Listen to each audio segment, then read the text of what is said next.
Bismillahirrahmanirrahim. Assalamualaikum warahmatullahi wabarakatuh.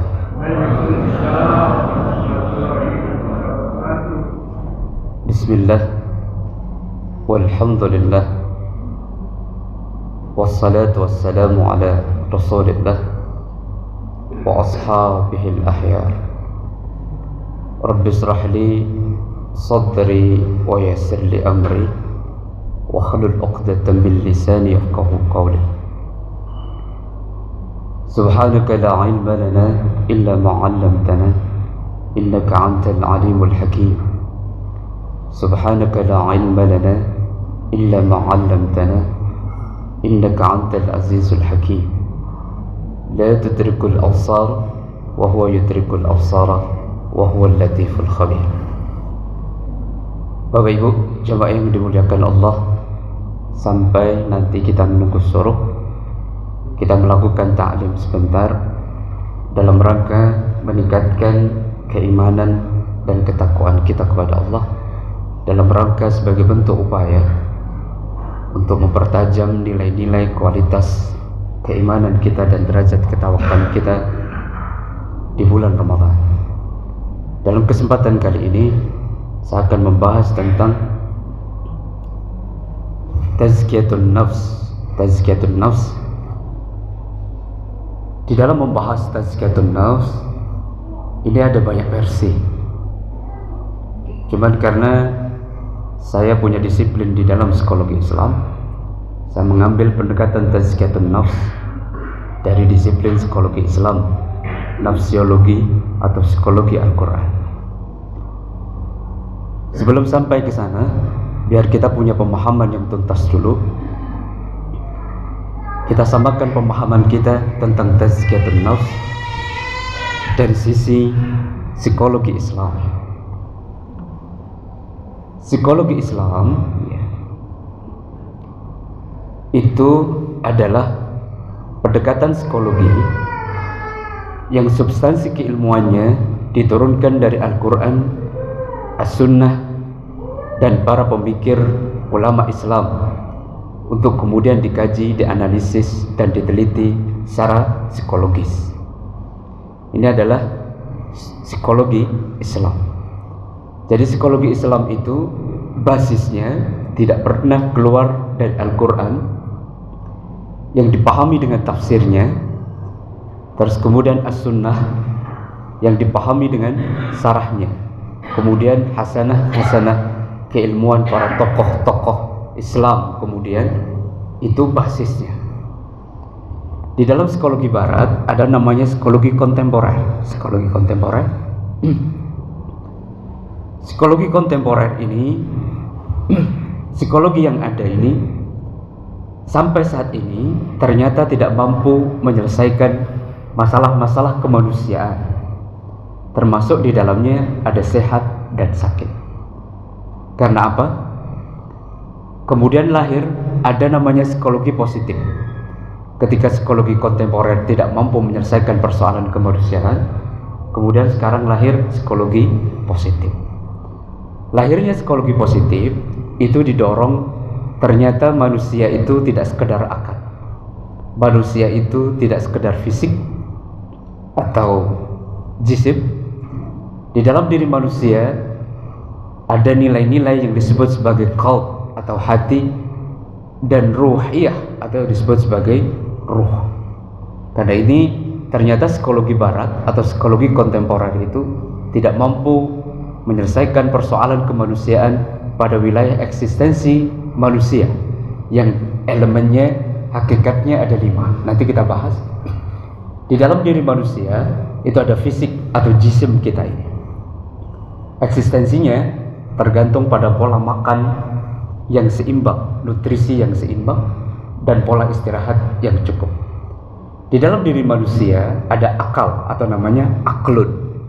Seseorang akan sampai dia menjiwai pemahaman tentang syariahnya kalau dia berbasis pada hujjah-hujjah atau dalil-dalil. Kalau panjenengan pengen berislam, Islamnya harus berdasarkan Al-Quran dan As-Sunnah. Di setiap melakukan ibadah tidak boleh kalau tidak ada dalil yang memerintahkan ibadah itu. Knowledge.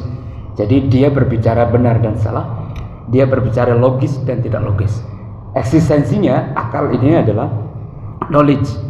Semakin banyak kita paham tentang Al-Quran dan tafsirnya, semakin banyak kita paham tentang As-Sunnah, kemudian kita pahami dengan sarahnya, maka kedalaman pengetahuan dalam praktek keagamaan kita, ritual keagamaan kita akan menjadi lebih sempurna karena berbasis pada knowledge.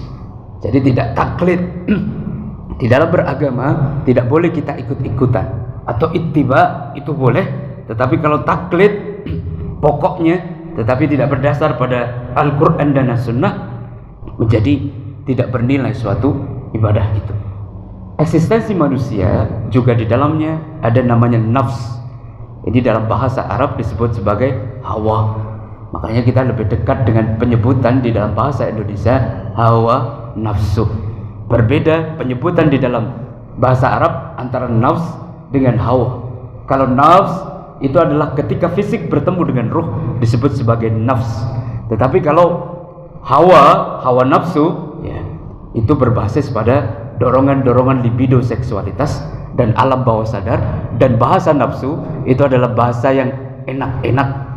Ya, pengen kaya, tidak mau bekerja, pengen dihormati oleh orang lain, tetapi tidak pernah menghormati orang lain, pengen dimuliakan orang lain, tetapi dirinya sendiri tidak pernah membangun atau menanam kebaikan-kebaikan bagi orang lain.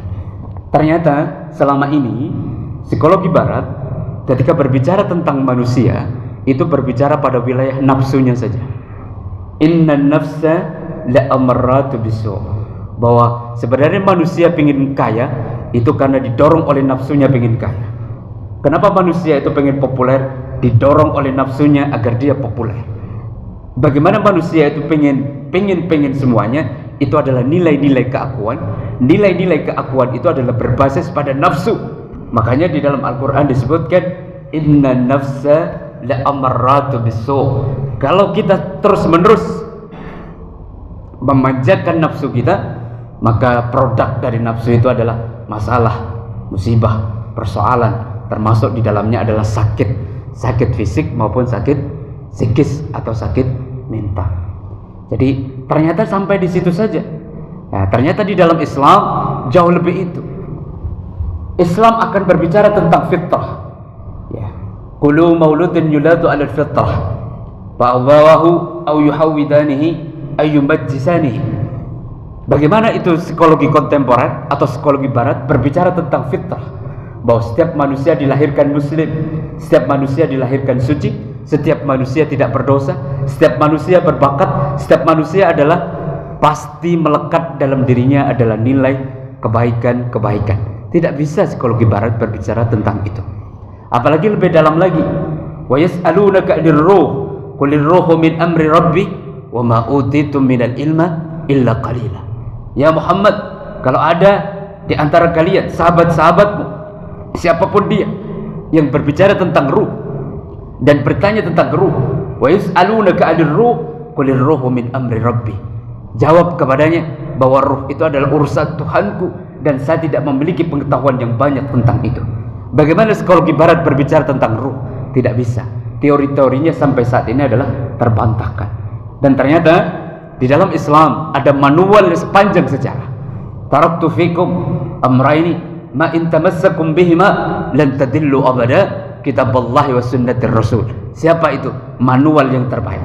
Setiap dokter punya manual, setiap psikolog punya manual, setiap profesi yang lain dibasis oleh manualnya dia, dan itu menjadi rule, undang-undang ketika dia melakukan praktek ataupun melakukan praktek kejahatan. Termasuk di dalamnya adalah pengacara dan yang lain-lain. Setiap semuanya ada rule. Di dalam rule itu adalah ada buku manual. Saya itu, mohon maaf lahir batin, punya manual. Ketika indikasinya seperti ini, oh ternyata dia schizofren. Indikasinya seperti ini, oh dia indikasinya adalah obsesi kompulsif. Oh kalau indikasinya seperti ini, dia patologis. Jenis-jenis yang lain termasuk di dalamnya ya antisosial, dependen dan yang lain-lain, itu segala macam bentuk penyakit di dalamnya, neurosis dan yang lain-lain, itu adalah segala bentuk penyakit psikologis. Sehingga anak itu diklaim, oh ini idiot, oh ini tunagrahita saja, tidak sampai pada nilai idiot, IQ-nya di bawah rata-rata, tetapi dia masih bisa dimaksimalkan. Oh dia superior dan yang lain-lain. Kita berbasis pada buku manual itu. Tetapi ternyata selama ini saya berbasis pada buku manual justru terlalu materialistik, hedonistik, mekanistik, dan ternyata manusia itu bukan robot. Dan ternyata di dalam manusia itu ada banyak nilai kebaikan-kebaikan, dan banyak selama ini orang-orang barat melihat manusia itu dari basis keburukannya, tidak pernah melihat dari kesempurnaannya. Laqad khalaqnal insana fi ahsani taqwim. Rabbana ma khalaqta hadza batila subhanaka faqina adzabannar. Setiap manusia itu dilahirkan dalam kondisi fitrah. Setiap manusia itu diciptakan dalam kondisi yang paling sempurna. Tidak ada penciptaan yang paling sempurna dari makhluk Allah kecuali bernama manusia. Tetapi banyak di antara kita yang melihat kekurangannya, ya, tidak justru melihat kelebihannya. Kalau kita sering melihat kekurangannya, kita menjadi pribadi yang tidak pandai bersyukur. Tetapi kalau kita pandai melihat kelebihannya, kita insya Allah menjadi pribadi yang pandai bersyukur. Karena pada hakikatnya yang diciptakan oleh Allah, yang dihindarkan oleh Allah kepada kita, tidak ada yang sia-sia, dan itu diperuntukkan untuk kebaikan bagi manusia. Kaum muslimin rahimakumullah, saya teruskan. Pendekatannya bersifat deduktif normatif. Apa yang termuat dalam Al-Quran dan As-Sunnah menjadi aksioma psikologis yang mau tidak mau harus diterima, sekalipun ilmu pengetahuan belum menemukan buktinya secara empiris. Bagaimana berbicara tentang ruh, bagaimana kita berbicara tentang malaikat, bagaimana kita berbicara tentang jin, bagaimana kita berbicara tentang iblis atau setan, bagaimana kita berbicara tentang doktrinisme bahwa ya man kana yu'minuna billahi wal yawmil akhir, tentang akhirat dan yang lain-lain dan seterusnya. Psikologi barat tidak bisa memahami tentang hal demikian. Karena itu tazkiyatun nafs biar lebih ilmiah, dan Al-Quran termasuk As-Sunnah kita bahas dari sisi ini nanti. Pola pengembangan psikologi Islam didasarkan pada asumsi bahwa Islam itu rahmatan lil alamin, komprehensif. Tidak ada satupun persoalan di dunia ini, baik secara psikologis yang luput dari pendekatan Al-Quran.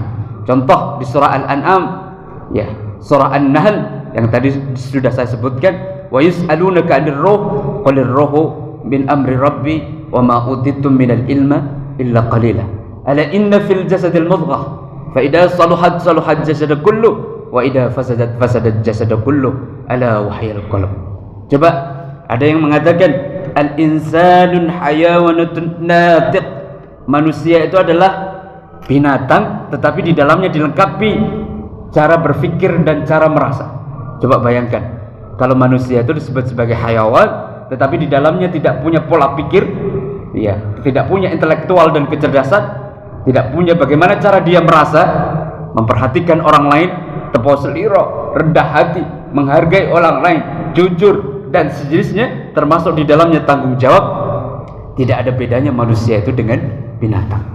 Karena itu konteksnya tentang ruh, tentang nafs, tentang qalb, tentang akal, tentang dhamir dan sebagainya itu dibahas secara detail di dalam psikologi Al-Quran atau nafsiologi. Terus bagaimana pengembangannya? Dikembangkan melalui 3 pendekatan. Pertama, skriptualis atau wahyu. Ini disebut sebagai mangkuli atau bayani. Jadi ada tafsir bil mangkul, ada tafsir bil maqul. Kalau tafsir bil mangkul berarti tafsir itu berbasis pada riwayah bil riwayah. Artinya bagaimana? Kalau tidak ada riwayat sebelumnya, ya, tidak ada ayat sebelumnya yang membahas tentang tafsir itu, maka ini tidak disebut sebagai tafsir mangkuli. Mangkuli ini adalah bayani. Mangkuli bagaimana? Tafsir ada tafsir bil mangkul, ya, bil mangkul berarti untuk menafsirkan setiap ayat di dalam Al-Quran itu birriwayah. Makanya kalau kita belajar ulumul Quran itu ada berapa ulumul Quran? Kalau kita belajar ulumul Quran, ya, pertama untuk memahami Al-Quran itu pendekatannya paling tidak ada 3. Pertama, iqra'ul Quran. Ya, kalau panjenengan ingin punya jiwa Al-Quran dan ingin memahami Al-Quran, disebut sebagai muhibbin Al-Quran, cinta pada Al-Quran, apalagi panjenengan adalah ahlul qura, ahli membaca, apalagi panjenengan hafidah. Paling tidak untuk memahami Al-Quran, cinta Al-Quran dan memiliki kepribadian Al-Quran, paling tidak ada 3 pendekatannya. Pertama, iqra'ul Quran. Ya, panjenengan tidak akan mungkin cinta pada Al-Quran, mampu mengambil nilai-nilai Al-Quran kalau panjenengan tidak pernah membaca Al-Quran. Di dalam iqra'ul Quran ada apa? Ada tahsinul Quran. Di dalam tahsin berarti ada tajwid, ada makharijul huruf. Bagaimana kalau panjenengan membaca Al-Quran bidunil makhraj wa tajwid? Selain dengan makhraj, selain dengan tajwid, ya enggak apa-apa, bagus. Ada nilainya di sisi Allah. Tetapi kan warattilil Qur'ana tartila. Ya, baca Al-Quran itu dengan tartil untuk sampai kepada pemahaman tartil dan praktek tartil. Panjenengan harus paham tajwid, harus paham makharijul huruf, harus paham tentang ikhfa, harus paham tentang idgham, harus paham tentang iqlab, harus paham tentang qalqalah. harus paham tentang uslubul lughah Arabiyah. Ini maksudnya apa? Ya, pertama iqra'ul Quran. Bagaimana tanpa tartil? Ya tidak apa-apa. Masih ada nilainya di sisi Allah. Tetapi kurang bagus. Panjenengan membaca Al-Quran tidak tartil, ya ada nilainya di sisi Allah. Karena satu ayat saja ada nilainya, apalagi satu kalimat, satu kata, satu huruf sampai berhuruf-huruf, berkalimat-kalimat, pasti ada nilainya di sisi Allah. Tetapi kan kalau panjenengan baca Al-Quran dengan tanpa tajwid, ya kan jelek sekali. Sesuatu yang sifatnya jelek dalam agama tinggal kurang bagus. Berarti harus diperbaiki. Pertama iqra'ul Quran. Yang kedua setelah iqra'ul Quran, tafidul Quran. Ya. La salata illa bil Fatihatin, tidak ada salat kalau di dalamnya panjenengan tidak ada surah, tidak pernah membaca surah Al-Fatihah, maka salatnya tidak diterima. Terus yang kedua, paling tidak kalau sudah hafal Al-Fatihah, panjenengan hafal muawwidatain, ya trikul, qul a'udzu birabbil falaq, qul a'udzu birabbin nas. Paling tidak panjenengan hafal tentang hal itu. Ya, kalau tidak hafal kenemenan. Kalau tidak hafal seperti itu, panjenengan bagaimana melakukan amaliyah? Karena salat ini yang utama. Tidak akan mungkin menjadi sempurna. Setelah tahfidz bagaimana? Baru yang terakhir adalah tafsir. Bagaimana tafsir? Kalau panjenengan sudah pada wilayah tafsir, berarti butuh ilmu yang namanya ulumul Quran. Panjenengan harus paham asbabun nuzulil ayah. Kenapa sih surah Al-Alaq itu diturunkan? Asbabun nuzulnya bagaimana? Bagaimana Al-Qadar itu diturunkan? Asbabun nuzulnya seperti apa? Panjenengan harus paham asbabun nuzulil ayah. Kalau kita merujuk pada Al-Quran, contoh nih. Ya, contoh sebentar tentang tafsir. Syahrul Ramadan alladzi unzila fihi Al-Quran. Ternyata di bulan Ramadan itu diturunkannya Al-Quran. Nah, ini salah satu kaidah atau cara berpikir mangkuli. Ada enggak asbabun nuzulil ayat yang menyebut bahwa Al-Quran itu diturunkan di bulan Ramadan? Sudah jelas. Syahrul Ramadan alladzi unzila fihi Al-Quran. Ya, memang bulan Ramadan itu adalah bulan diturunkannya Al-Quran. Tetapi kapan itu diturunkannya? Kalau panjenengan merujuk pada surah Al-Qadar, itu bertepatan dengan malam diturunkannya malam Lailatul Qadar. Inna anzalnahu fi Lailatul Qadar. Saya turunkan Al-Quran ini di malam Qadar. Terus kapan malam Qadar itu? Yang malam Qadar itu yang diyakini oleh mayoritas muslim bahwa nuzulul Quran itu turun pada tanggal atau malam 17 Ramadan. Kalau diyakini malam 17 Ramadan, berarti kan ada potensi di situ juga turun Lailatul Qadar. Syahrul Ramadan alladzi unzila fihi Al-Quran, inna anzalnahu fi Lailatul Qadar. Jadi saya turunkan Al-Quran itu bertepatan dengan malam Lailatul Qadar. Berarti malam 17 kalau diyakini oleh mayoritas muslim sebagai malam nuzulul Quran, berarti itu adalah malam Lailatul Qadar. Tetapi kalau ada riwayat yang lain. Kalau kita merujuk pada beberapa riwayat, salah satunya ada riwayat yang dikeluarkan oleh Imam Ahmad dan Imam Baihaqi. Beberapa hadis mengatakan derajatnya sahih. Ya. Suhuf Ibrahim itu diturunkan pada tanggal 1 malam Ramadan. Malam 1 Ramadan. Terus kemudian Zabur diturunkan pada malam 3 Ramadan. Injil diturunkan pada malam, ada yang mengatakan 5 atau 7 Ramadan. Al-Quran juga Nabi mengatakan sebenarnya Al-Quran itu diturunkan pada malam 24 Ramadan. Hadisnya sahih. Ayo. Kalau kita tidak belajar tentang ulumul Quran, lantas bagaimana? Makanya ini kalau kita merujuk pada Al-Quran dan As-Sunnah, Lailatul Qadar itu tidak jelas turunnya kapan. Ya, turunnya kapan? Kalau merujuk pada Al-Quran, kalau diyakini 17 Ramadan itu Lailatul Qadar. Tetapi merujuk pada hadis Nabi yang saya sebutkan tadi, yang diriwayatkan oleh Imam Ahmad,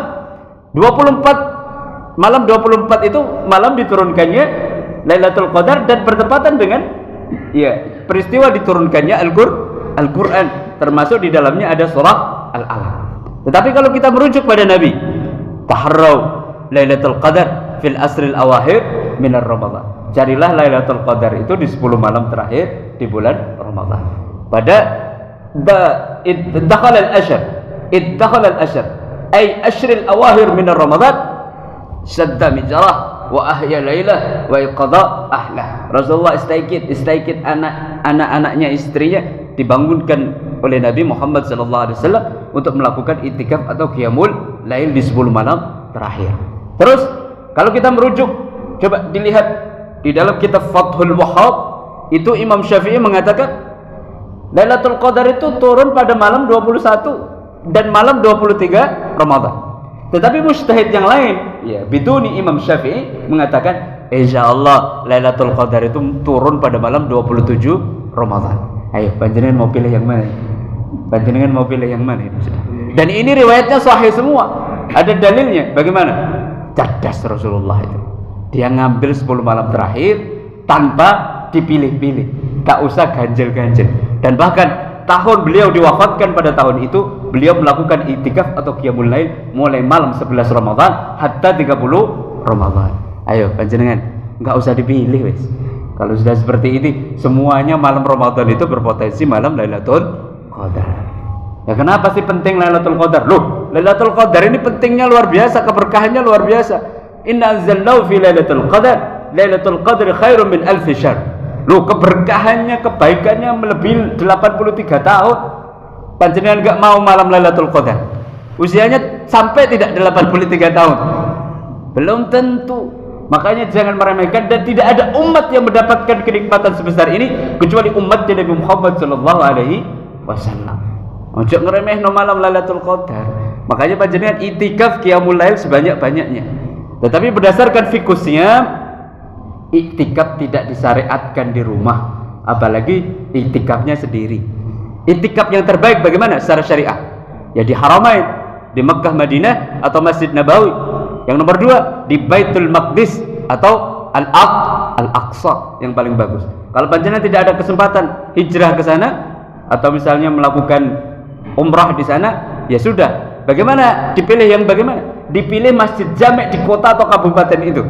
Masjid jamek yang paling besar itu insya Allah kemuliaannya jauh lebih bagus. Kalau tidak ada bagaimana? Ya dipakai masjid yang biasa digunakan sholat Jumat. Digunakan sholat Jumat atau sholat berjamaah. Bagaimana kalau tidak ada? Ya sudah, masjid atau musola terdekat yang biasa digunakan untuk sholat jamaah. Jadi itikaf itu tidak disyariatkan di rumah, apalagi sendirian. Yang kedua setelah mangkuli, itu makuli. Ya, makuli itu sudah filosofis atau pendekatannya sudah akal. Jadi makuli atau burhani. Yang terakhir adalah pendekatan intuisi atau tasawufi yang disebut sebagai irfani. Makanya ada pendekatan cara memahami ayat-ayat Allah itu ada 3 pendekatan. Pertama ada bayani, yang kedua adalah burhani, yang ketiga ada irfani. Jadi pendekatannya dengan wahyu, yang kedua adalah pendekatannya dengan akal, yang ketiga pendekatannya adalah dengan intuisi. Contoh nih, teknologi yang kita temukan sekarang, ada ndak wahyu tentang teknologi? Ada ndak wahyu tentang teknologi? Secara global, ya, secara global ada di dalam Al-Quran, ya. Tetapi detail-detailnya butuh intuisi tidak? Seseorang menciptakan sebuah teknologi baru, intuisi. Makanya begitu. Ini logis dan tidak logis. Padahal memahami ayat itu tidak boleh kita dengan akal saja. Kalau terlalu dengan akal, panjenengan nanti jadi liberal, panjenengan. Kalau terlalu akal yang diandalkan. Tetapi kalau panjenengan wahyu tanpa diimbangi dengan akal, tanpa diimbangi dengan intuisi, panjenengan diklaim menjadi pribadi yang ekstrim. Ya, terlalu ke kiri tidak boleh, terlalu ke kanan tidak boleh. Bagaimana? Ya, idealnya ya bayani dipakai, dengan wahyu dipakai. Yang kedua adalah dengan burhani, dengan akal. Tidak bisa kita, agama itu tidak bertentangan dengan akal sehat, dan agama itu tidak bertentangan dengan ilmu pengetahuan. Kalau misalnya ada agama di dalam pemahamannya bertentangan dengan ilmu pengetahuan, atau ilmu pengetahuan bertentangan dengan agama, berarti ada yang salah dengan ilmu pengetahuan itu. Terus kemudian yang terakhir dengan irfani, dengan intuisi. Kalau dengan tanpa intuisi, panjenengan tidak akan bisa memahaminya dengan baik. Pun saya teruskan, Islam itu seperti ini. Ya, Islam itu seperti ini. Islam itu secara sederhana oleh ahli fikih, ya, oleh ahli fikih, oleh para mufassir, ahli syariah, disebutkan seperti ini. Ada akidah. Akidah ini berhubungan dengan rukun iman. Berarti di dalamnya ada tauhid. Tidak bisa ditawar-tawar, rukun iman. Asyhadu an la ilaha illallah wa asyhadu anna Muhammadur Rasulullah. Iman kepada Allah sampai terakhir, iman kepada takdir baik dan takdir buruk, termasuk hari akhir. Yang kedua, di dalam Islam itu ada syariah. Ini yang disebut sebagai rukun Islam. Kalau merujuk pada rukun Islam, ini berkaitan dengan ibadah dan muamalah. Panjenengan harus, kalau berkaitan dengan ibadah, tidak boleh melakukan ibadah itu tanpa dalil. Fahuwa raddun, itu tertolak. Bagaimana kalau melakukan muamalah? Muamalah selama tidak ada dalil yang melarang, muamalah itu menjadi yasluh atau boleh. Asal semua perkara itu kan mubah, boleh. Sebelum ada dalil yang melarang, sebelum ada dalil yang memerintah. Makanya kemudian ini berkaitan dengan ibadah dan muamalah. Banyak di antara kita ini yang tidak paham tentang hal ini. Ya, banyak sekali. Jadi kalau rukun Islam berarti berbasis pada siapa? Berbasis pada Al-Quran dan As-Sunnah. Setelah Al-Quran dan As-Sunnah, Khulafair Rasyidin Al-Mahdiyyin, termasuk di dalamnya adalah keputusan-keputusan. Ada asar sahabat. Setelah asar sahabat siapa? Al-Quran Sunnah. Setelah Al-Quran Sunnah tidak ada, merujuk ke bawahnya siapa? Sahabat, yang di dalamnya ada asar sahabat. Kalau tidak ada, tabi'in. Kalau tidak ada, tabi'it tabi'in. Kalau tidak ada tabi'it tabi'in, salafus saleh. Kalau tidak ada di salafus saleh, adalah istimewa ulama, yang di dalamnya kita punya MUI dan sejenisnya itu. Ya, istimewa ulama. Karena itu ulama itu jangan meremehkan ulama panjenengan.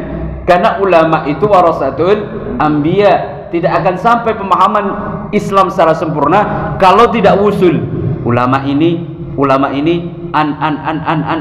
ya, jadi sanad keilmuannya sampai kepada Rasulullah sallallahu alaihi wasallam. Panjenengan kalau tidak ada ulama, paling welek kalau tidak ada ustadz, panjenengan tidak akan sampai pada pemahaman Islam secara sempurna. Jadi ustadz itu ya penting, ulama itu yang penting, orang alim itu penting. Karena itu ini penting. Terus di dalam Islam, setelah ada akidah dan syariah, ada akhlak. Ini yang disebut sebagai rukun ihsan. Contoh, kalau kita berislam, amaliyah Islam kita pasti berbeda. Tidak ada yang sama antara yang satu dengan yang lain. Karena merujuk pada mujtahid atau merujuk pada madhab. Imam Syafi'i hasil istihadnya berbeda dengan Imam Hanafi, berbeda dengan Imam Maliki, berbeda dengan Imam Ahmad bin Hambal. Makanya ada yang kunut, ada yang tidak kunut, ada yang 20 rakaat, ada yang 8 rakaat. Ya, paham Ji? Nah, kalau berbicara pada wilayah Islam ini tidak akan pernah sama, karena panjenengan punya tendensius, kecondongan, rujukannya berbeda, ustadznya berbeda, kitabnya berbeda. Paham Ji? Kalau panjenengan merujuk pada kitab-kitab, ya, semuanya ahli sunnah wal jamaah. Apa sih yang disebut sebagai ahli sunnah wal jamaah itu? Ittiba'i sunnati wa ittiba'i khulafaur rasyidin al-mahdiyyin. Contoh misalnya, dalil salat tarawih yang ada berdasarkan dalil itu kan 8 rakaat. Kalau berdasarkan riwayat tidak ada kan yang 20 rakaat. Kalau panjenengan merujuk pada hadis tidak ada yang 20 rakaat. Terus kenapa ada yang 20 rakaat? 20 rakaat itu merujuk kepada keputusan Umar. Pada waktu itu sepeninggal Nabi ada yang 36, ada yang 48, ada yang 8, ada yang tidak taraweh. Daripada ruwet umat ini dijadikan istima, dijadikan keputusan menjadi 20 rakaat. Makanya di Saudi masih 20 rakaat meskipun dalilnya 8 rakaat. Kenapa itu? Karena itu li ahli sunnah wal jamaah ittiba'i sunnati wa sunnati khulafaur rasyidin al-mahdiyyin. Paham Ji? Berarti yang benar bagaimana? 8 rakaat ya benar, yang 20 rakaat yang benar, yang enggak benar bagaimana? Yang enggak salat tarawih, yang enggak benar. Paham Ji? Ini kedalaman. Makanya panjenengan jangan tengkar tentang masalah beda. Yang satu harus ini dulu ketika sholat, harus lututnya dulu. Yang satu harus tangannya dulu. Yang satu kalau naik begini, yang satu harus begini. Yang benar bagaimana? Kabeh benar gitu. Makanya kalau kita merujuk pada Islam, pada rukun Islam pasti beda. karena ustadznya lain, kitabnya lain, rujukannya lain, madhab yang diikuti juga lain. Tetapi mayoritas di Asia Tenggara, ya sebagian Asia Pasifik, termasuk di Indonesia, ini semuanya ngaku ahli sunnah wal jamaah. Semuanya ngaku ahli sunnah. Bagaimana? Ya pokoknya yang mengikuti sunnah Nabi dan mengikuti keputusan-keputusan Khulafaur Rasyidin, ya sudah, itu disebut sebagai ahli sunnah wal jamaah. Insya Allah kita semua sudah masuk kriteria itu, ahli sunnah wal jamaah. Kalau panjenengan beda, yang satu kunut, yang satu tidak kunut, kok masih ruwet?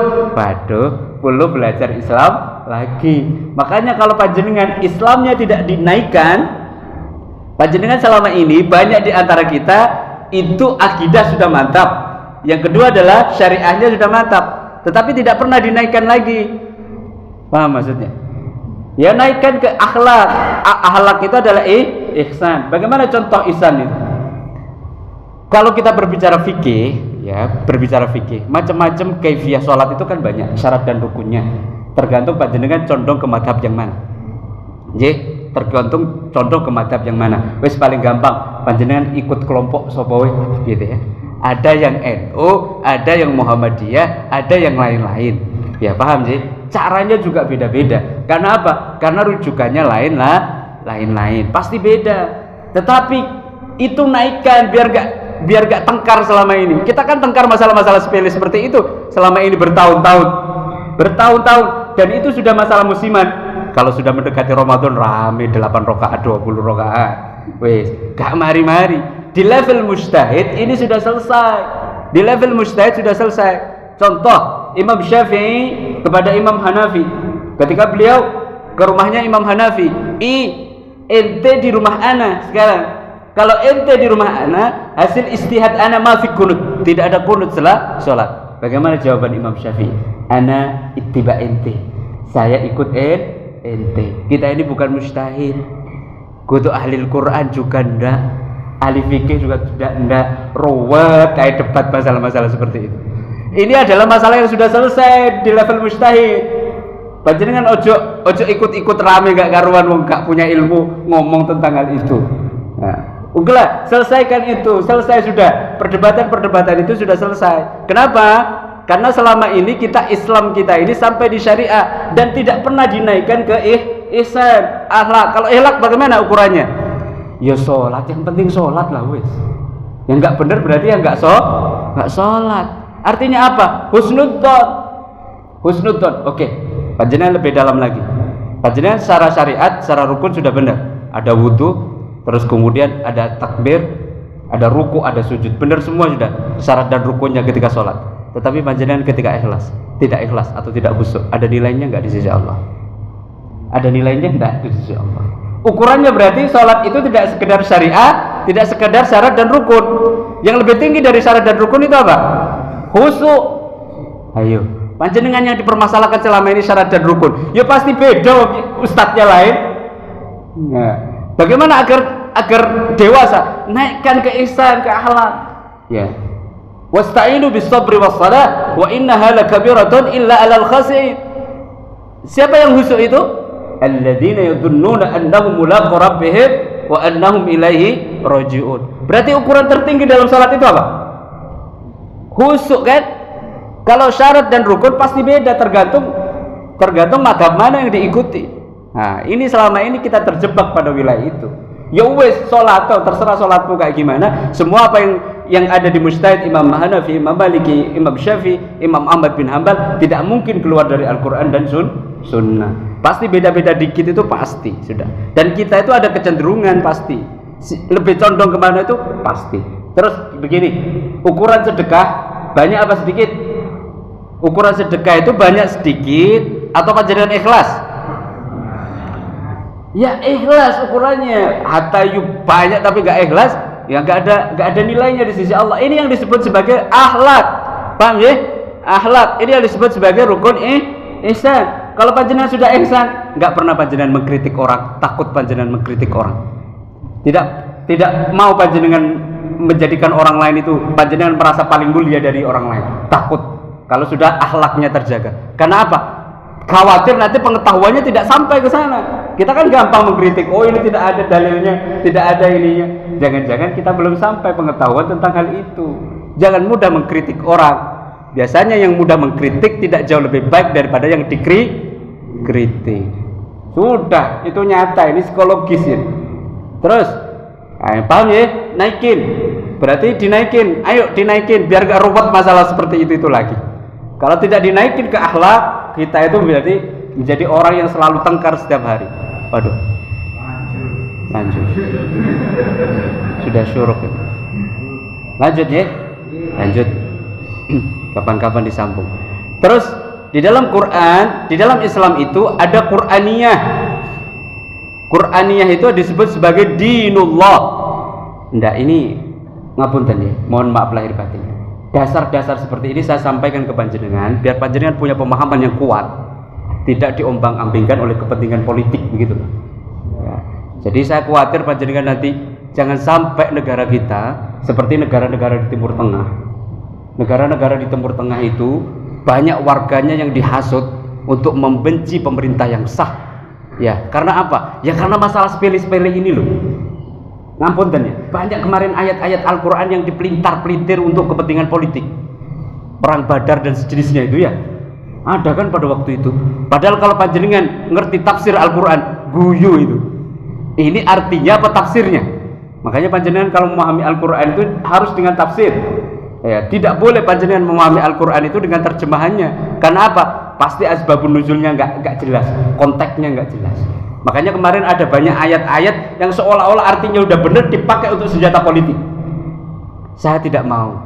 Jangan sampai kita nanti Indonesia sama seperti di Timur Tengah, dihasut semuanya sehingga melawan pemerintah yang sah. Padahal secara syariah kita tidak boleh loh melawan pemerintah yang sah. Atiullah wa atiur rasul wa ulil amri minkum. Siapa yang rugi nanti? Panjenengan perang saudara. Hati-hati. Panjenengan lihat di media sosial, ruwet gara-gara itu tok wis pokoknya. Ya, mau bagaimana mau produktif, tetapi orang-orang kadang diingatkan seperti ini sudah terlanjur ngeblok, ya susah. Kalau panjenengan menyarankan hal demikian, jangan menyarankan orang yang lagi ngeblok atau tendensius pada kelompok tertentu. Sing apik ngomong tentang si A tetap elek, sing elek ngomong tentang si B ya tetap apik, paham? Ya, karena ini tendensius. Hati-hati ini. Pertama adalah Qur'aniyah atau dinullah. Ya, di dalam Islam itu ada ilmu kalam, ada ilmu fikih, ada ilmu Quran, ada ilmu hadis, ada ilmu tasawuf. Nih, tasawuf ini bagian dari Al-Quran. Tasawuf ini bagian dari Al-Quran. Ada sebagian kita yang tidak cinta tasawuf, padahal secara basis, secara dasar Qur'aniyah itu pasti butuh tasawuf. Nggak mungkin. Cuman tasawufnya seperti apa? Ada usul fikih, ada ilmu nahwu, ada ilmu balaghah, ada ilmu mantik, ada sirah. Ya, panjenengan paham yang mana ini? Dari banyak ini, panjenengan paham yang mana? Ilmu kalam paham enggak? Ilmu fikih menguasai enggak? Makanya jangan ikut-ikut nyocot nggak benar di media sosial. Ini loh, Islam ini dalamnya seperti ini. Jangan mengkritik Islam kalau panjenengan tidak paham tentang Islam. Ya, saya khawatir ini nanti menjadi ruwet gara-gara ini. Di Islam itu luas pemahaman tentang Islam itu. Ada ilmu kalam, ada ilmu fikih, ada ilmu Quran. Kita saja fikih nggak tuntas. Fikih 4 madhab kita tuntas apa enggak? Kalau tuntas kita fikih 4 madhab, nggak pernah tengkar masalah perbedaan. Karena pasti beda itu 4 madhab. Ya, sesuai dengan hasil ijtihadnya. Ilmu hadis paham boten? Ilmu hadis. Boro-boro Ustaz, ulumul Quran saja nggak paham, apalagi ilmu hadis. Asbabul wurud, ini hasan, sahih, dhaif, maudhu', maqtu', mutawatir, wusul dan tidak, paham enggak?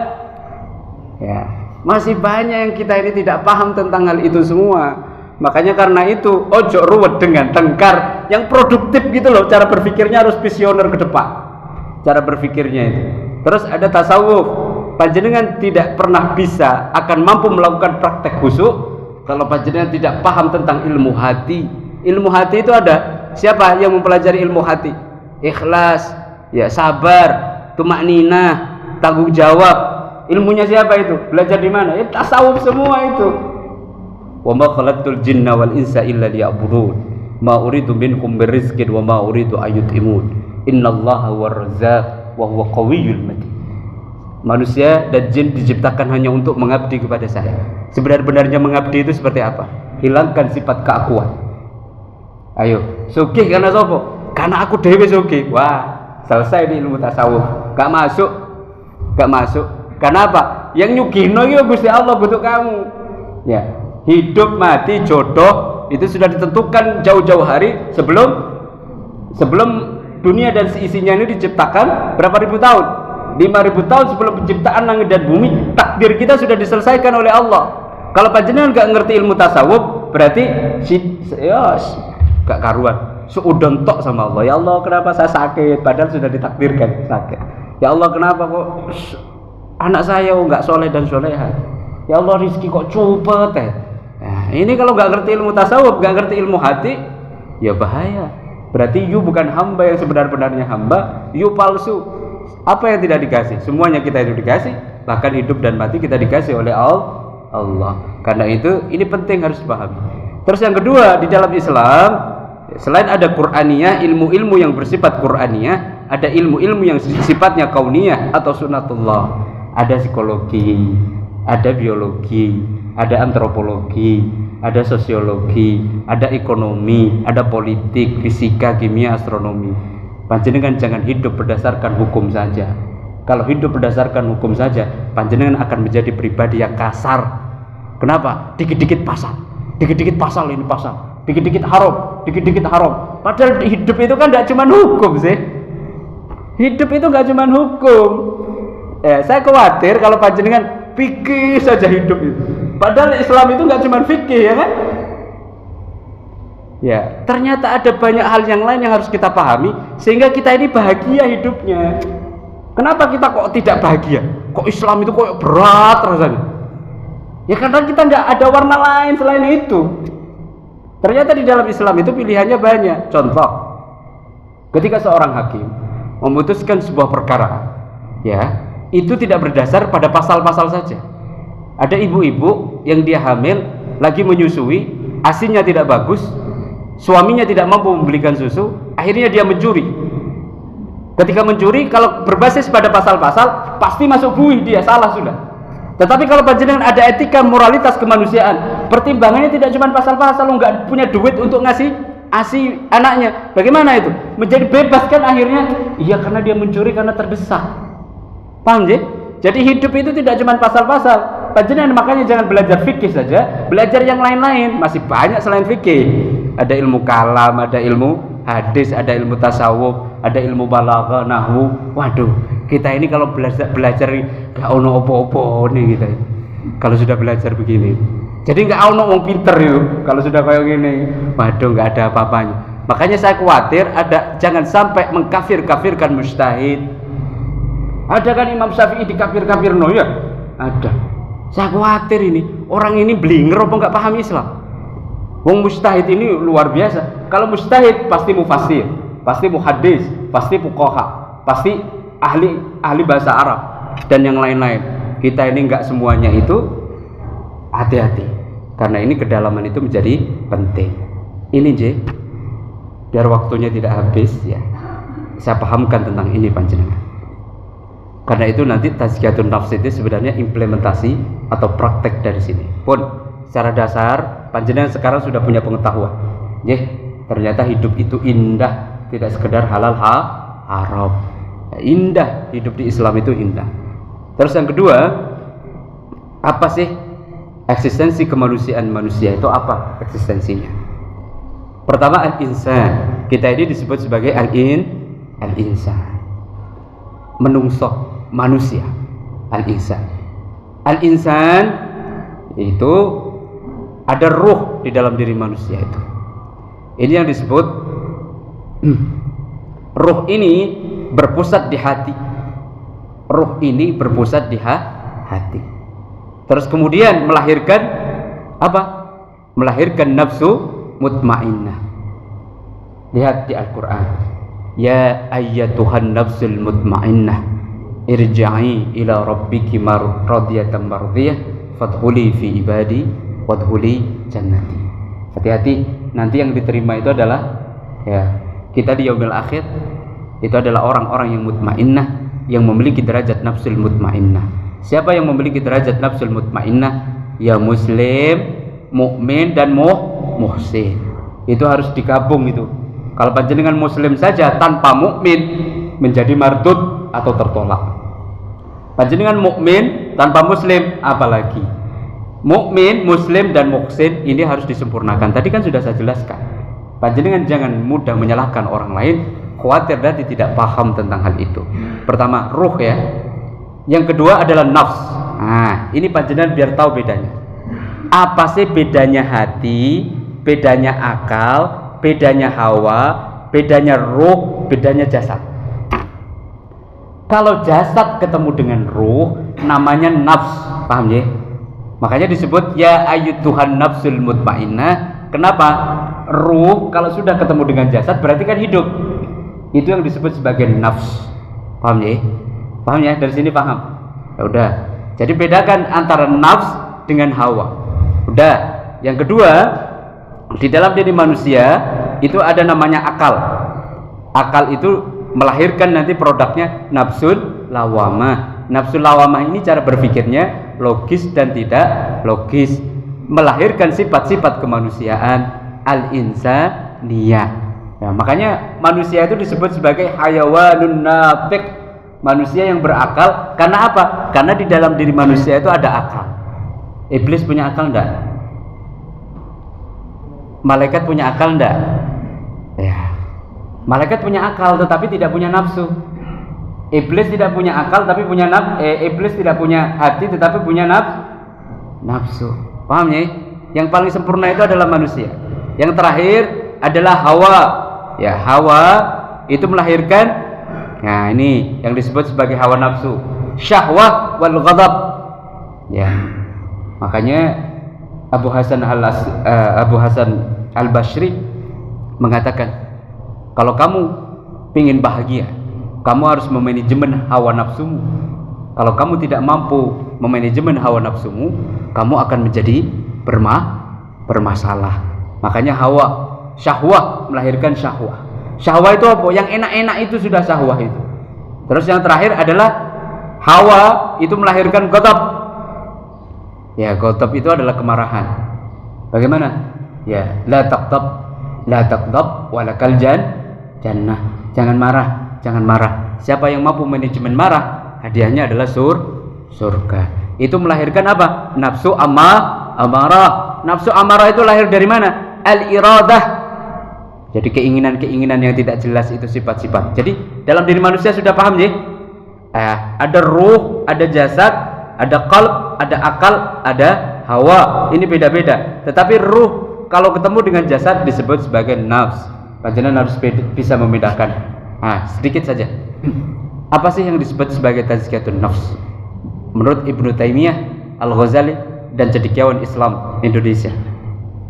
Kalau kita merujuk pada Az-Zumadi Azra, ya, yang disebut sebagai tazkiyatun nafs itu adalah membersihkan diri dari dosa besar dan dosa kecil, serta membersihkan diri dari berbagai penyakit hati dan sifat-sifat tercela. Apa penyakit hati itu? Ya ghibah, fitnah, namimah, bisyahwah, qauluzur, ya, apalagi termasuk fitnah itu ya panjenengan ketika memforward berita tidak tabayun itu ya fitnah, hati-hati loh. Berita tidak tabayun itu sekarang nggak usah lisan tapi jemari saja bisa. Hati-hati, harus ada tabayun panjenengan. Kalau tidak ada tabayun pasti kena dosa nih wis, pasti. Makanya jadi itu penting. Itu penting. Terus yang kedua, ya segala macam penyakit hati itulah ya, merendahkan orang lain, menghina profesi orang lain dan yang lain-lain itu, ya, menganggap dirinya paling mulia. Hati-hati. Kata Abu Bakar, innal abda idza tawadha'a lillah rafa'allahu hakamatah. Tapi kalau Ali bin Abi Thalib mengatakan sumul mar'i bit tawadhu'. Kalau kamu ingin diberikan kedalaman keilmuan yang sampai di level hikmah oleh Allah, tawadhu, ojo menyombongkan diri. Yang kedua, kalau kamu ingin diangkat derajatnya oleh Allah, tawadhu, jangan menyombongkan diri. Makanya biasanya orang-orang alim itu tawadhu, nggak tahu, orang alim. Karena apa? ya pasti energinya pasti meskipun welek pakaiannya paling elek, paling pojok misalnya duduk, orang alim pasti energinya sudah nggak perlu. Aku ki alim, keakuan nggak perlu sudah. Karena apa? Nggak mungkin mutiara atau intan di beletokan pun tetap intan. Emas panjenengan taruh di endut ya tetap emas gitu. Paham ya? Nggak perlu. Nek orang alim tawadhu, filosofinya adalah filosofi apa itu? Ya seperti padi, semakin isi semakin merunduk. Paham ya? Biasanya kalau saya anyaran rodok keras. Panjenengan tahu tukang, baru belajar 1 hari, kasar enggak hasilnya? Kasar. Tapi kalau sudah expert bertahun-tahun, halus rek, ya kan? Sing kasar bagaimana? Yuk sik baru berarti ya kasar itu. Ya. Tapi kalau sing wis dalam, ndak wis. Iya, karena apa rujukannya banyak, wawasannya semakin luas. Ya Imam Syafi'i ngono, Imam Hanafi yang penting awakmu salat, terserah awakmu salate kaya apa ya bener wis. Ya. Kalau Ibnu Taimiyah keras lagi. Suatu upaya untuk menjadikan hati bersih dan suci, baik dat dan keyakinannya. Lahir batinnya harus suci. Ya meskipun batinnya apik, ya pakaiannya sing rapi lah. Ojo kaya ya apa sih? Allahul Jamil yuhibbul jamal. Allah itu maha indah dan suka dengan yang indah. Ya meskipun alim ya ngapunten ya. Panjenengan ngertos Gus Bah ya. Songkoke ngono wae ya. Songkoke. Tetapi karena beliau alim, kalau Ustaz Adi Hidayat kan Masya Allah pakaiannya bagus-bagus kan Ustaz Adi Hidayat. Ada juga ulama yang koyo ngono ya. Bu, gak pantas rek jadi ulama. Oh, para ahli tafsir itu tawaduk semua sama Gus Baha. Para ahli hadis itu tawaduk semua sama Adi Hidayat. Tapi kan gayanya, stylenya berbeda. Yang satu rapi, yang satu songkoke ya iku dicuci apa ndak wallahu alam. Ya. Dicuci apa ndak wallahu alam. Tapi karena alim wis hilang itu semua. Apa kalau ditanya Gus Bah? Enggak penting, itu kan instrumen. Isinya kan enggak berubah. Dalamnya kan tetap intan, dalamnya tetap emas. Meskipun awakmu luar dalamnya perak, luarnya intan ya tetap perak gitu. Paham ya maksudnya? Artinya hati. Innallaha la yanzuru ila zamikum wa amwalikum wa suwarikum walakinallaha yanzuru ila qulubikum. Yang penting kan hati ini.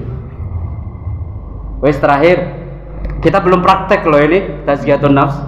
Yang terakhir Al-Ghazali mengatakan yang disebut tazkiyatun nafs itu adalah dilakukan melalui proses tahalli, menghilangkan sifat-sifat tercela, mengisi dengan sifat-sifat terpuji atau tahalli, penyucian jiwa dari sifat-sifat kebinatangan dan setan, kemudian mengisi dengan akhlak ketuhanan atau akhlakul karimah. Ini disebut sebagai jiwa robbani.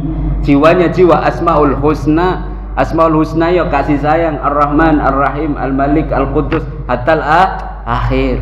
Panjenengan makhluknya Allah tetapi tidak memiliki jiwa Asmaul Husna, berarti hakikatnya bukan makhluknya Allah. Karena itu bagaimana? Ini mumpung Ramadan.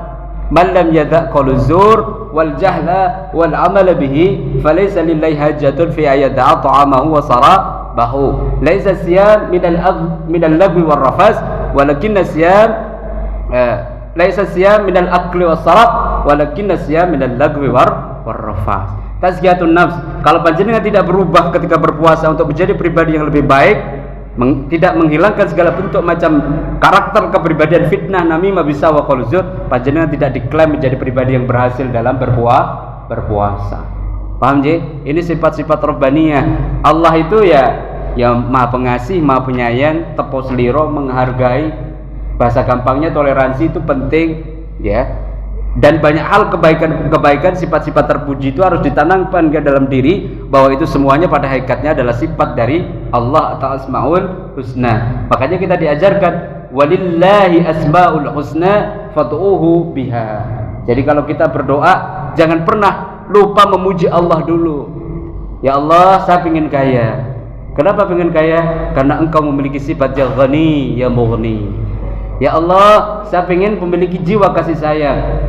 Ya Rahman, Ya Rahim, Ya Rahman, Ya Rahim. Ya Allah, saya ingin memiliki kecerdasan, memiliki pengetahuan yang sampai di level hikmah. ya Allah ya Hakim, ya Allah ya Hakim, kan begitu.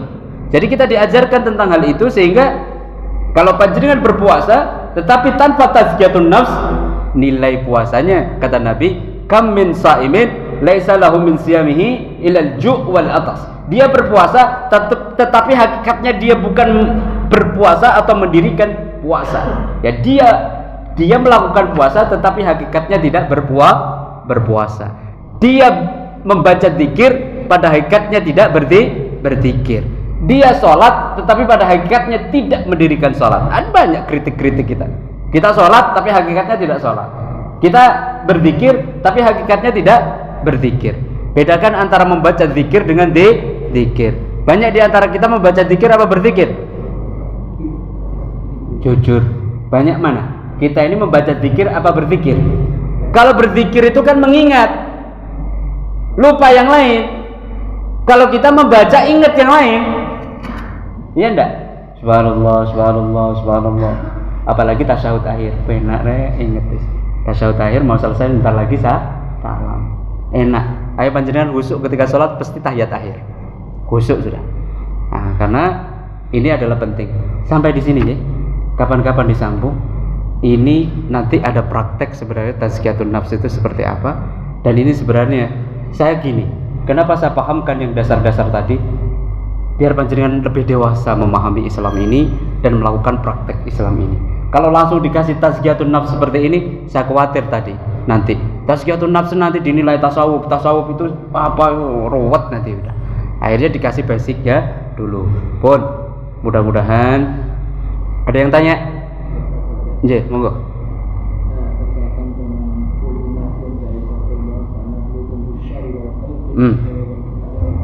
Kita itu sebenarnya hidup itu sebenarnya berkeinginan untuk memperoleh pahala yang sebesar-besarnya. Hanya karena kita sebenarnya manusianya kadang-kadang kita itu juga melakukan sesuatu keburukan. Nah sekarang itu bagaimana kita hidup ini mengarah sesuatu yang diinginkan oleh Allah, yaitu menuju kepada kebaikan yang lebih besar dibandingkan keburukan. Oke. Kalau kita merujuk pada entitas ini atau elemen ini, kita itu harus adil, memperlakukan diri kita itu harus adil. Manusia itu tumbuh dan berkembang itu kan karena doa. Pertama karena hereditas, siapa ayah, siapa ibunya. Yang kedua adalah karena faktor lingkungan, di mana dia tumbuh dan berkembang. Ya, sekolahnya di mana, kuliahnya di mana, tinggalnya di mana, kalaupun mondoknya di mana, pergaulannya siapa. Ini berpengaruh. Dan ternyata yang berpengaruh besar terhadap diri seseorang itu tidak bisa diprosentase 50%. Karena masing-masing punya kontribusi. Contoh hereditas. Ada banyak orang alim, kenapa melahirkan anak cucu yang alim? Karena wis DNA-nya kayak gitu. Sehingga dia banyak juga anaknya kiai yang nggak mondok, tiba-tiba jadi kiai juga banyak. Karena apa? Karena mungkin barokah mbah-mbahnya atau barokah buyut-buyutnya, orang tuanya yang bertahun-tahun mengajarkan ilmu pengetahuan Islam kepada santrinya atau jamaahnya, sehingga barokah keilmuannya itu sampai kepada dia. Pertama hereditas. Yang kedua adalah karena lingkungan. Kenapa Rasulullah itu mengatakan konsep bahagia itu salah satunya adalah wa khulata'i shalihin, harus berkumpul dengan orang-orang saleh. Ini berpengaruh. Ya, lingkungan itu pengaruh. Kalau kamu pengen pintar, kumpullah dengan orang-orang pintar. Kalau kamu pengen soleh, berkumpullah dengan orang-orang soleh. Kalau kamu pengen cerdas, kumpullah dengan orang-orang yang cerdas. Kalau kamu pengen cinta Al-Quran, berkumpullah dengan orang-orang yang mencintai Al-Quran. Kalau kamu pengen pintar, berkumpullah dengan orang-orang pintar. Kalau kamu pengen dianggap pintar, berkumpullah dengan orang-orang bodoh. Pasti dianggap pintar. Ya. Paham sih? Artinya lingkungan ini mempengaruhi. Terus kita itu harus adil, makanya harus mengerti tentang diri. Kalau panjenengan belum mengerti tentang diri, panjenengan ruwet nanti memahami diri itu. Makanya ini akal apa nafsuku yang berbicara. Kalau nafsu gampang kok sebenarnya. Kata Imam Syafi'i sama Imam Ghazali mengatakan nafsu itu gampang kok dikelola. Apusono ae wis. Ya, ayo nikah dua temenan. Gak kuat kok nikah dua, kok ruwet kok wis aja wis. yang ada ini saja. Atau ini engko nek wis sugih nikah dua. Ya, artinya apa? Dibohongi nafsunya. Nek gurung sugih ya enggak mau akhirnya nikah dua. Ini adalah masalah-masalah yang demikian itu dikelola dengan baik. Makanya antara jisim, antara akal, antara nafsu, antara ruh, ya, terus kemudian hati, ini harus diberikan hak secara seimbang. Kenapa selama ini kita banyak wele'e daripada bagusnya? Karena selama ini kita terlalu memanjakan nafsu kita. Pengen. Tidak pernah dikendalikan. Karena itu 20% kali 5 berapa? 100%. Inilah yang menurut Nabi yang disebut sebagai insan insan kamil, yang disebut sebagai manusia sempurna, atau dalam bahasa Indonesia manusia paripurna. Manusia paripurna itu bagaimana? Manusia yang seimbang, mampu mengelola akalnya, hatinya, hawanya, nafsunya, dan hatinya ini secara seimbang. Selama ini yang paling dominan dalam diri kita apa? Nafsu. Lek, pengen sugih lek, sugihan ae, kok repot-repot. Nah, nafsu itu berusaha, ya pasti berusaha. Lek, pengen dihargai orang lain, lek, pengen punya jabatan, lek, dukun dhisik. Iya, enggak apa-apa. Ya kan? Paham? Itu adalah bahasa nafsu semua. Kenapa kita hancur dan cenderung ke sana? Jangan-jangan selama ini kita terlalu memanjakan nafsu kita bertahun-tahun, sampai 30 tahun, sampai 40 tahun, sampai 60 tahun. Bagaimana? Hawanya di mana? Ruhnya di mana? Hatinya di mana selama ini? Gak ono kabeh wis, enggak tahu, enggak pernah saya kasih haknya dia. Yang saya kasih hak cuman nafsu saja. Karena itu harus seimbang. Bagaimana harus selalu baik? Lingkungannya dikondisikan. Kalau panjenengan kumpul dengan para pengkritik, panjenengan akan menjadi ahli mengkritik. Kalau panjenengan kumpul dengan orang-orang, ya sudah, itu ada wilayahnya, itu wilayah pemerintah. Saya kan wilayah, ya agak legowo akhirnya. Yang penting kan bisa iso mangan lah, bahasa gampangnya gitu. Ini penting pemahaman Pak. Kalau panjenengan pengen bagaimana? Pengen selalu selalu yang baik-baik, kumpul dengan orang-orang yang baik. Insya Allah nanti terus menerus vibrasi energinya orang baik itu bercampur dengan kita. Ada yang disebut sebagai secara ilmiah law attraction. Ada daya tarik menarik itu ada. Panjenengan misalnya sudah ada salah satu saudara kita sholat bersamaan dengan kita. Yang satu pakai parfum, yang satu tidak pakai parfum. Yang satu pakai parfum, yang tidak pakai parfum keikutan bau enggak? Iya, kena parfumnya yang wangi itu tadi. Bahkan baunya yang enggak enak sebelahnya menjadi enak gara-gara parfum. Kalau panjenengan pengen baik, ya kumpullah dengan orang-orang baik. Insya Allah kan baik. Makanya kumpullah dengan orang-orang yang soleh. Kalau panjenengan tidak kumpul dengan orang-orang yang soleh, pasti kena pengaruh panjenengan. Kalau panjenengan pengen memberontak sama negara ini, panjenengan harus tinggal bersama teroris. Insya Allah jadi pemberontak. Karena didoktrin terus, ayo ngebom, itu toh. Kalau panjenengan pengen jadi ahli fikih, ayo harus ada dalilnya itu. Kalau tidak ada dalilnya, pintar, cerdas. Paham ya? Lingkungan itu mempengaruhi, termasuk memahami diri, mengelola jiwa itu menjadi penting. Oh, ini bahasa akal apa bahasa nafsu apa bahasa hati, atau bahasa-bahasa yang lain. Gitu Bang. Saya kira itu penting.